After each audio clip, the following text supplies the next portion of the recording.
What's up, Ramblers? Your favorite CEO is back. And before we begin today's podcast, make sure you hit the subscribe button to never miss an episode. And follow Assistance HQ and Offsource HQ across all platforms to stay up to date on the latest content, updates, and more. And remember, if you need a virtual assistant, visit us at offsource.tech.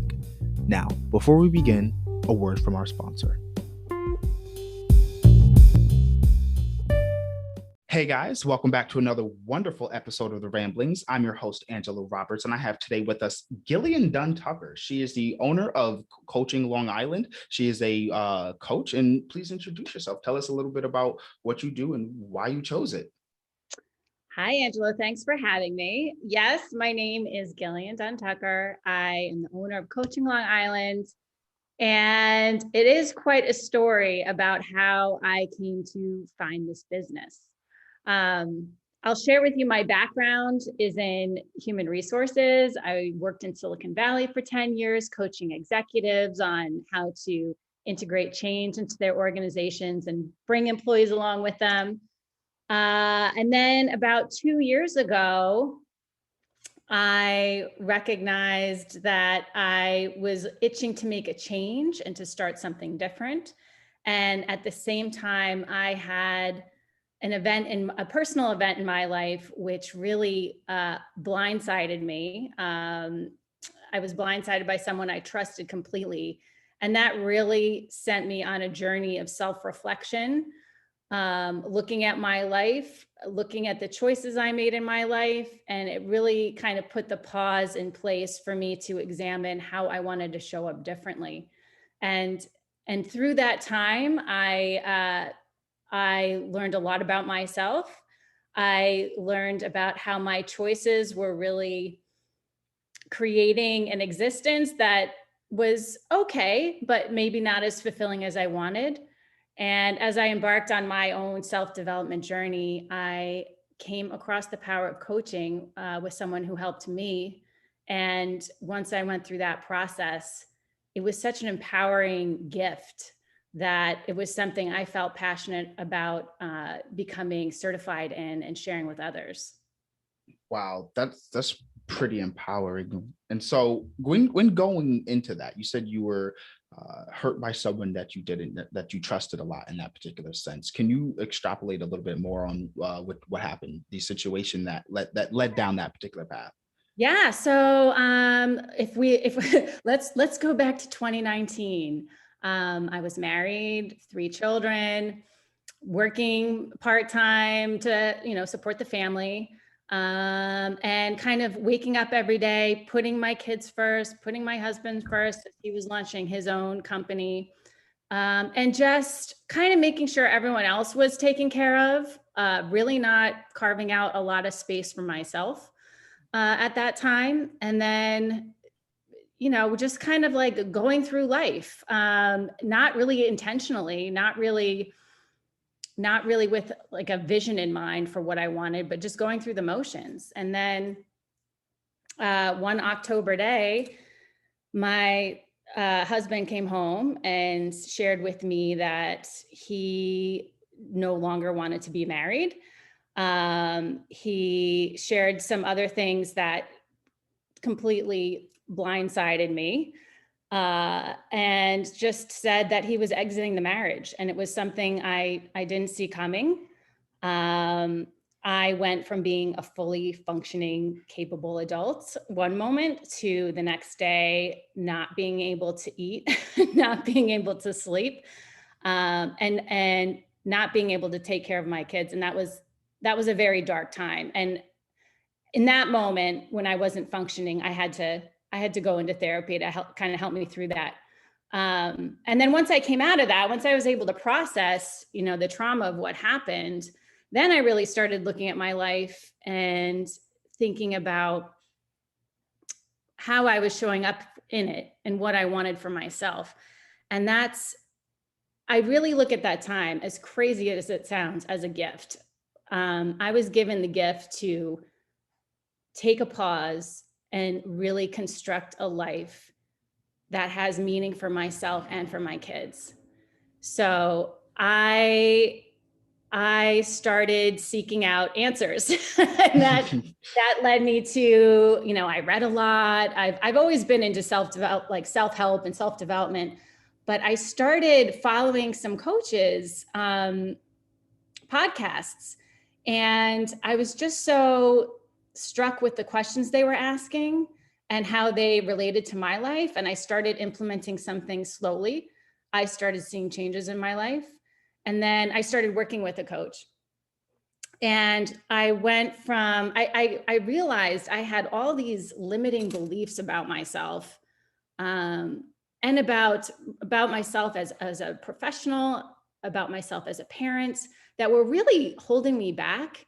And they weren't even conscious. They weren't even things I was aware of. It was just kind of this dialogue in my head I accepted as who I was. And it wasn't until someone pointed out to me, like, the limits that these thoughts and beliefs had on how I was showing up in my world, and how they were really limiting my, what's possible for me. Once I kind of cleared those out, my life changed dramatically. So I mean that in like every sense. I mean, in terms of who is in my life now, in terms of the business I'm building for myself, in terms of how I show up as a parent. Uh, I just didn't even realize what was possible. Mm. And I think that's very good for like a lot of other people that might be listening to this particular podcast. You went from listening to other coaches' podcasts to now being a coach on a podcast that other people might find inspiration from you to go out and look for coaching. So in that there's a long gap, and there's a lot of things that happen in that road to recovery, as you were speaking of, and everything, going from the rug pulled out under you to actually now being able to coach other people through a process like that and everything. For someone who could be going through something like that, and you being a coach on this particular podcast, someone could be listening and everything that resonates with your story. What is the road to recovery like? What is it like to get help? What is it like to have to go out and look for, a therapist? How does someone even find a therapist if they were looking for one? How does someone go about recovering from the rug being pulled out under them, from whatever the situation is, whether it's being from like, spousal separation, being fired from a job, during this pandemic, a lot of people were laid off, still could possibly be recovering. What's recovery look like? So I think it's all based on where that person is. I know for me, there's a distinction between therapy and coaching, and therapy is what I needed off the bat with the rug being pulled out from under me. Therapy helps someone go from being dysfunctional, which I was in a state of dysfunction, to functional, so that you can, operate on a day-to-day basis. You can manage your emotions, you can process the trauma that happened to you, and you can move on from it. So therapy was critical for me right after this traumatic event that happened. And then what coaching is coaching takes you from being functional, where you're, going about your life, to being optimal. So really, there's so much potential we all have to live an inspired, fulfilling life. But a lot of us don't even realize what's possible because we're just making choices. We're just living day by day, making choices as we need to make them, rather than really taking a step back, looking at what we want to create and how we can get there. So the coaching process really took me from living that, putting my kids first existence, putting everyone else first, and then maybe at the end of the day, like there to be a little left over for me, really helped me step back and consciously create a life that I love, that makes me excited, that makes me passionate. And because I am filling my own cup, it's really changing how I show up in the world and changing how I am with my kids, with the people I work with, and with my friends and family. So what would be like your number one piece of advice for someone else looking for, I guess, help? The number one, there's so many ways you could take this question, and that's a great question. The the number one piece of advice, I think it would first be like, are you feeling stuck? And why? And if you are, why are you settling for that? Mm. And what if there was another way? What if there was another way? And what is the cost of being stuck? What is the cost of being stuck? What is that costing you?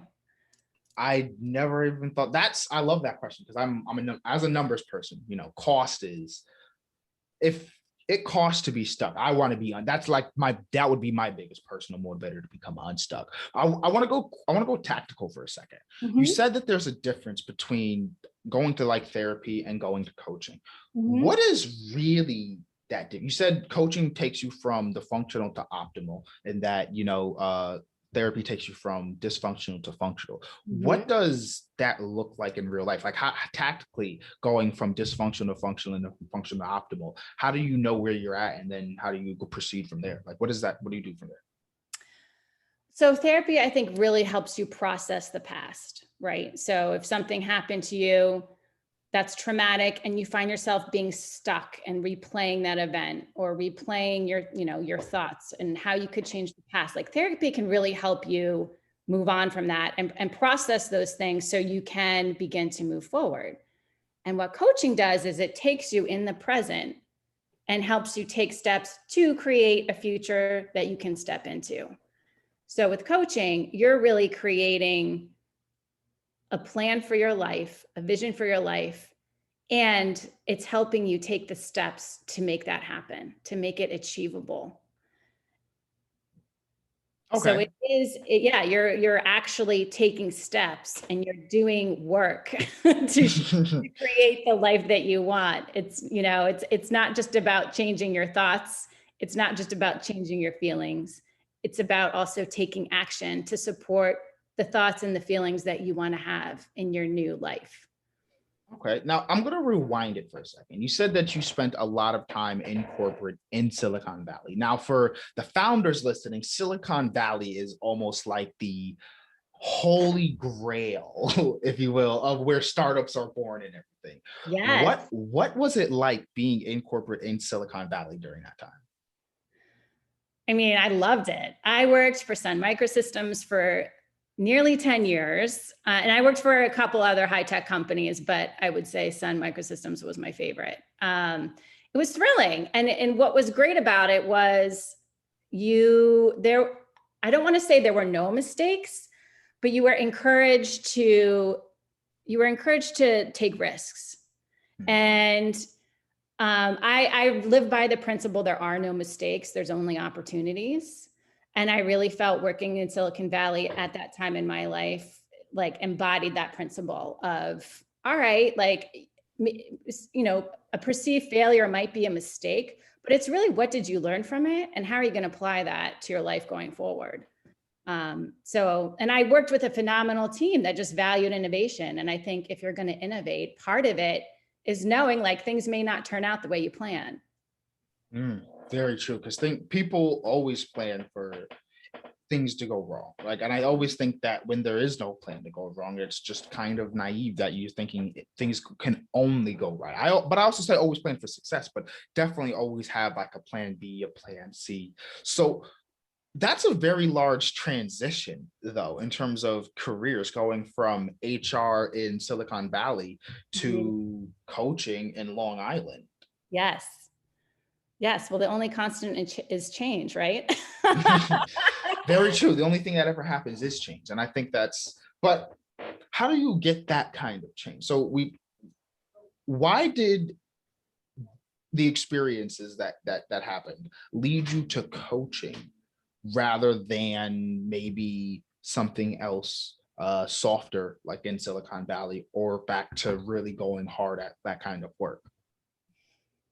That's a great question. And I always knew from a career standpoint, I wanted to help people. And I went into HR in Silicon Valley specifically because I really felt passionate about helping people progress through their careers. And I really believed that human resources was the path where I could do that. I could help people, move through the ranks. I could help them navigate relationships at work. I could help them like chart out a career path.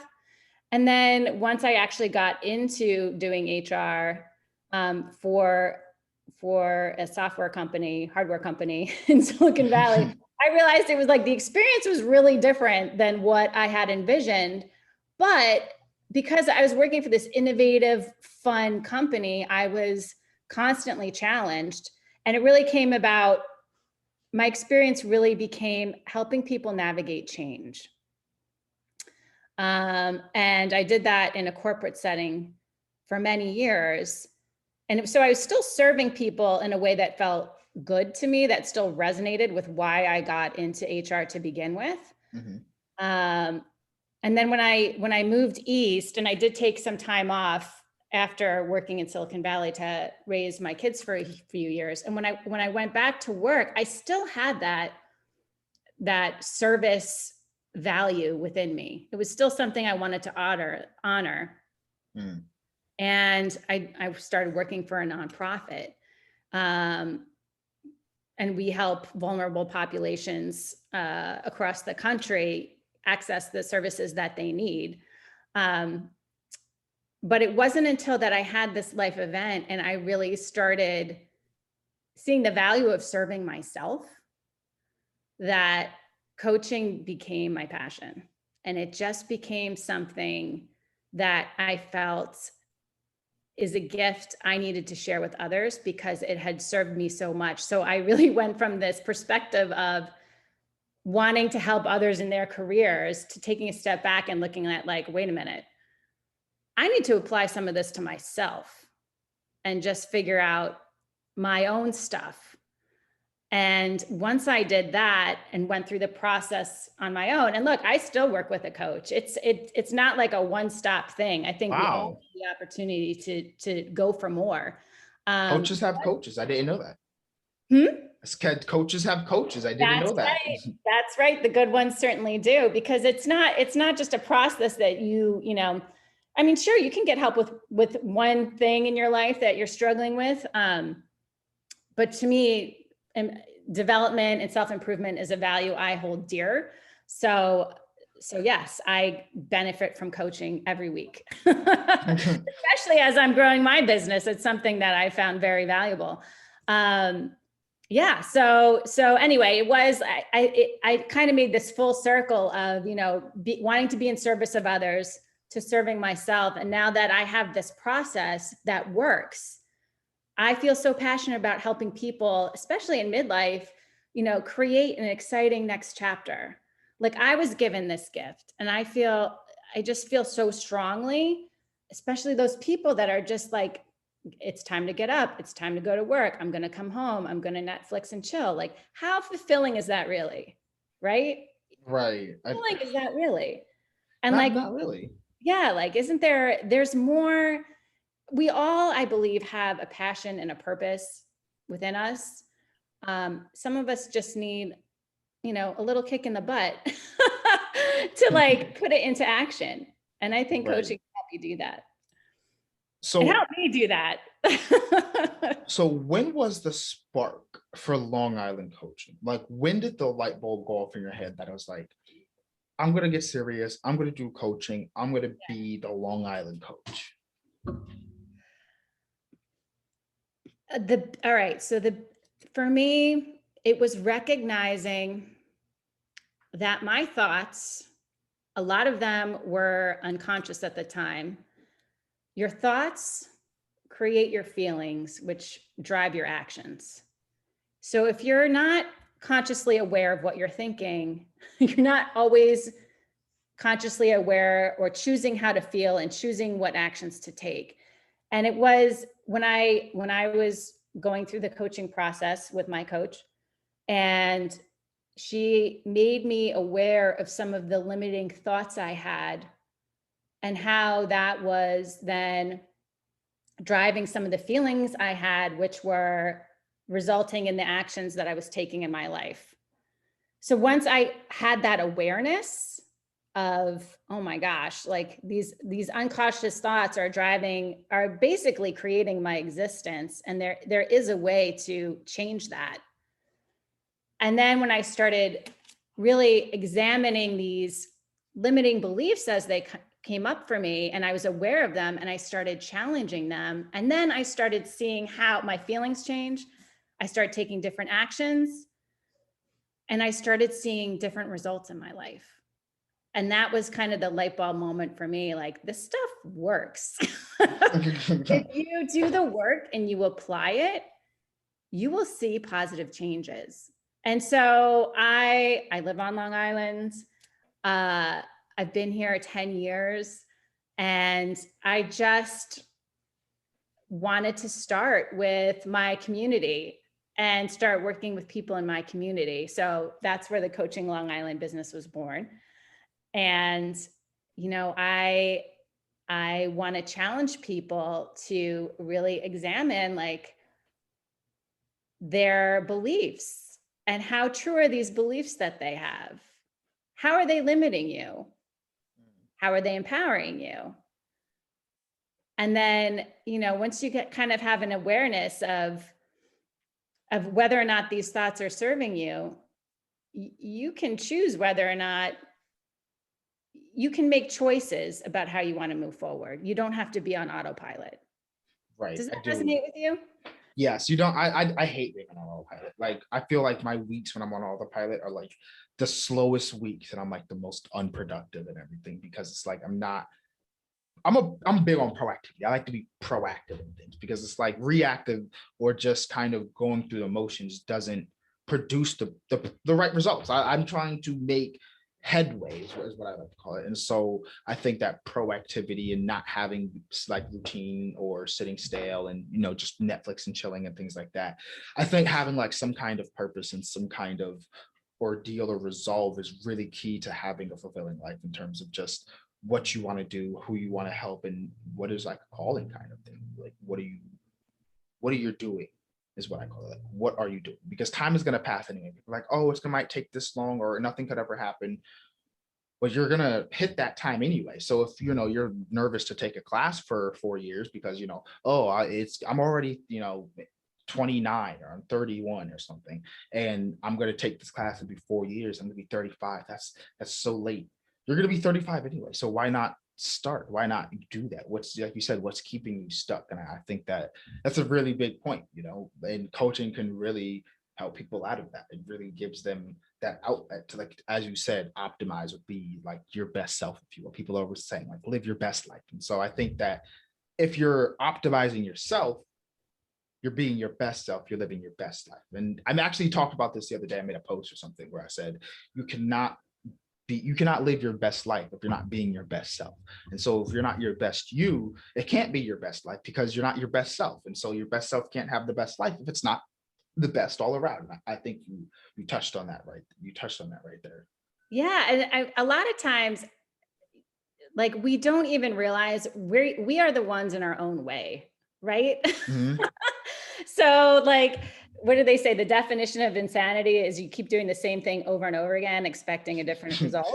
Absolutely. Yeah. So, like, I mean, sometimes it just helps to have another person reflect back a pattern that you might be repeating, or, help you recognize maybe a thought that you have isn't serving you, and maybe the thought you have isn't even true. Because a lot of that will determine how you show up in the world and what actions you take. I heard you talking about wanting to take this class when you're 35. It sounded like maybe the belief there was, I'm too old. Well, says who? Right? Right. Like, why are you letting age hold you back? Like, why does that have to be an end game or a bar that you're setting for yourself? So with all of that, what is the state, or what is Gillian doing now?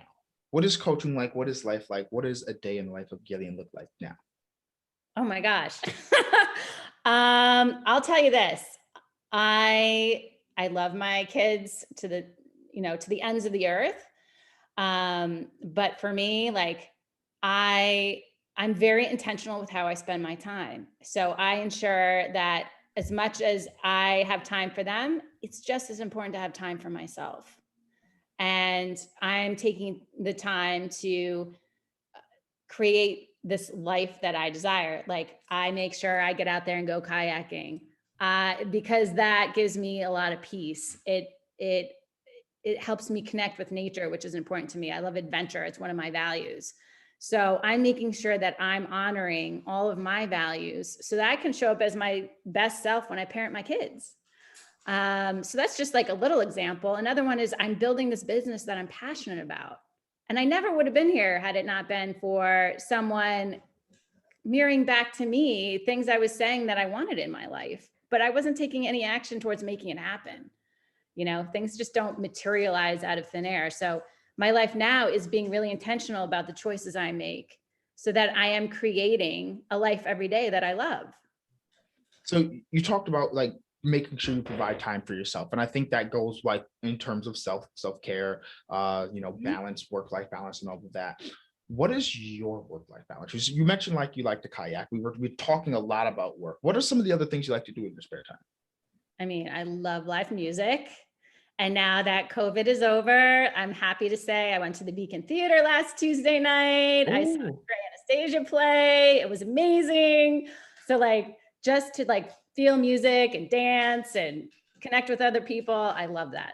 I love the outdoors. I love camping, being outside and hiking. And it feels so great. It feels so great to have those things in my life again, because I feel like for a long time, I didn't make time for it. And now that I do, it's awesome.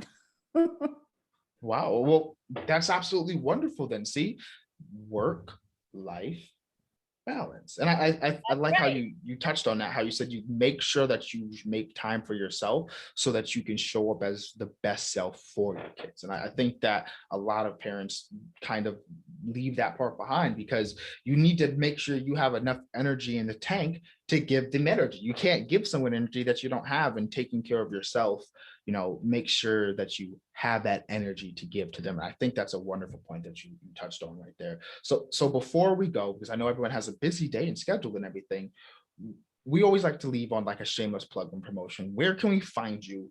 Where can we get Long Island Coaching at? If someone wishes to say, hey, I would like to work with Gillian, where can we find you? Is there Instagram, socials? Drop everything. Yes. Well, thank you, Angelo, for asking that. I have a website, longislandcoaching.com. So you can go there. And for your listeners, I will offer a free 45-minute consultation where we can coach you on a real issue to see if coaching's right for you. And you can try it out and see what you think. That's absolutely wonderful. You heard that, guys? A free 45-minute consultation just for being a listener of The Rambling. So go check that out. Thank you guys so much, and we'll catch you next week. Thanks for having me.